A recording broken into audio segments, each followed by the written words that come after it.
So honestly, the reason that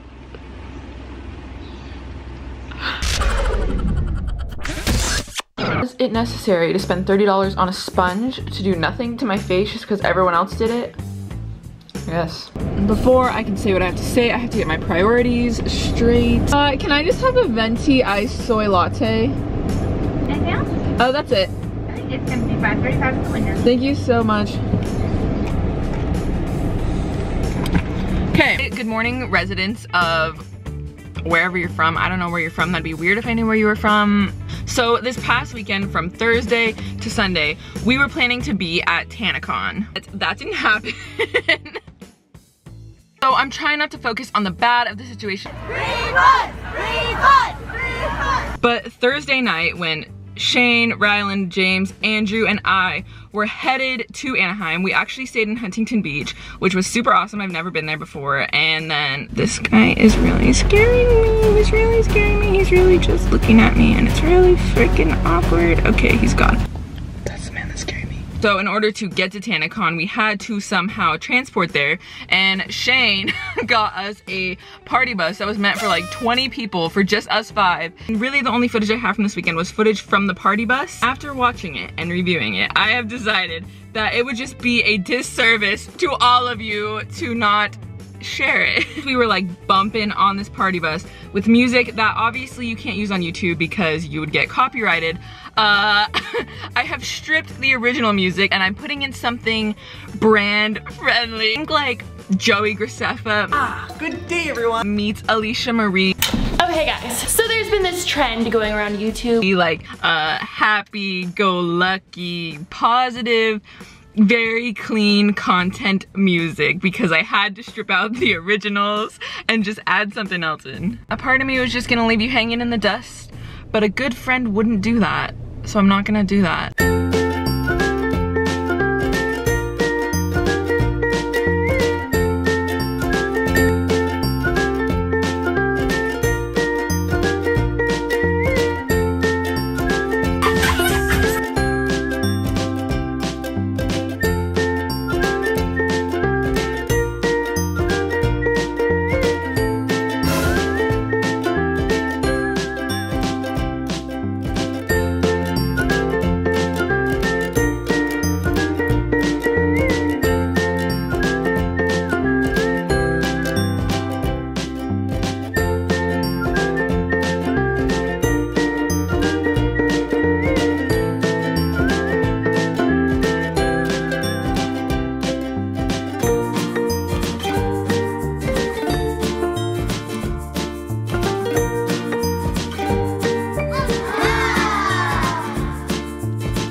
Before the event at Tanacon happened, we had actually a lot of fun the night before and the morning of. Me and James were trying to wake up everyone else in the other room, but they were just so exhausted from all this brand friendly dancing that they just couldn't be awoken. Beautiful view ever. Trying to wake up our sister legends. Is this gonna break it? Mess. I didn't want to get too aggressive. Try the magazine. You're like 3 feet away. Ready? I don't think they're ever gonna wake up. Also, somebody got married, so there's that. Oh my god,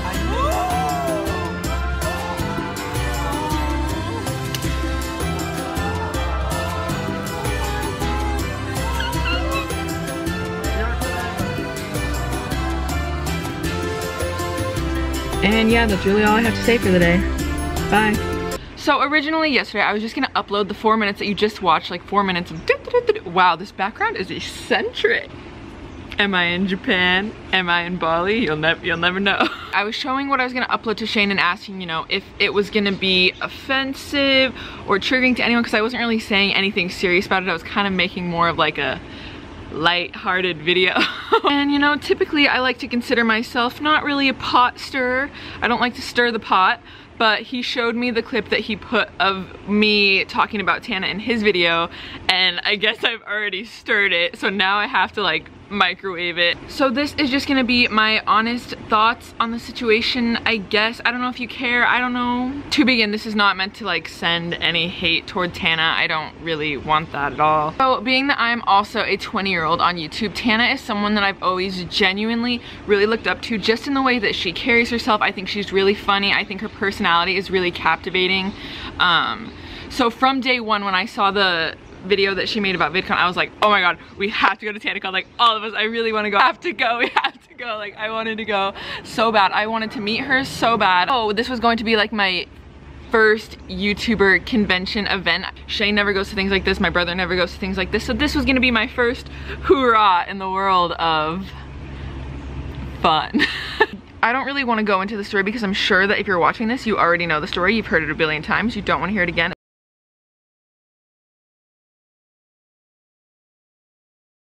I don't want to pop off. I don't want to pop off, but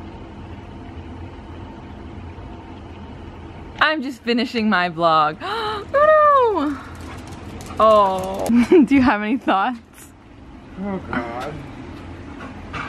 No. You know, I don't like to say bad things about people, but it really just, honestly, it was just really devastating to me to watch all of these kids that paid so much to come. I know that I come from a working class family, and when I was 15, 16, there's no way that I could have thrown down $1,000 to fly here, get a hotel here, pay for tickets here, and I know a lot of kids went out of their way to do that.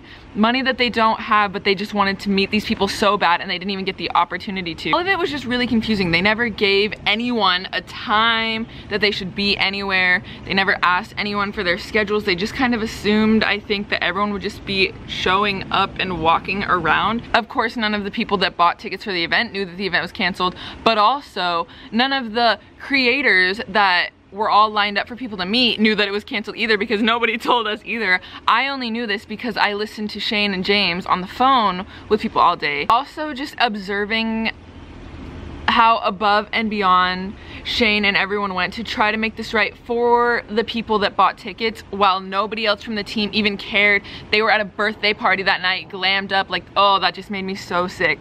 Literally seeing pictures of people at a birthday party while kids are crying in hotel rooms made me sick. I'm sorry, that's how I feel.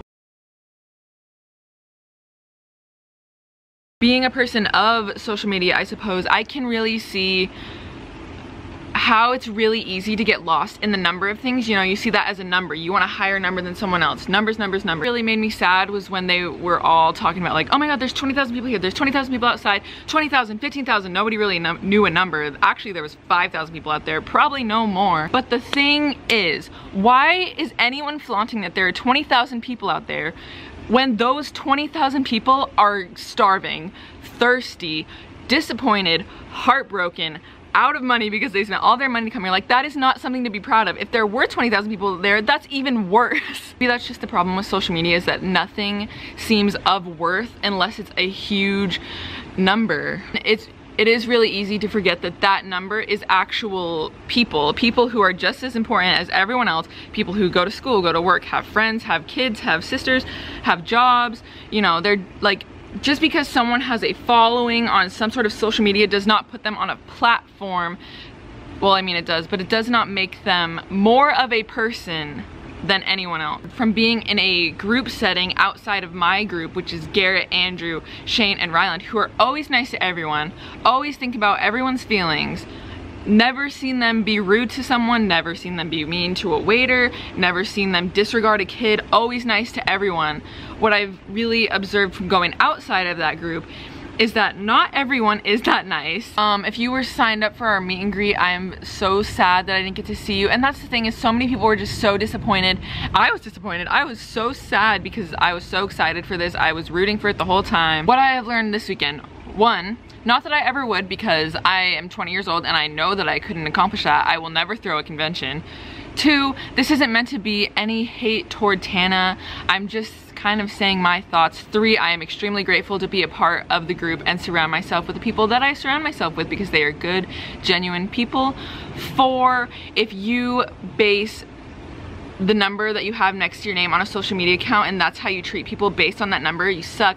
5, if you are mean to waiters at restaurants, you suck. And since I'm already here and deep into thought, if you want something to think about today, I think maybe we could all think a little more about how our actions and how our words affect other people.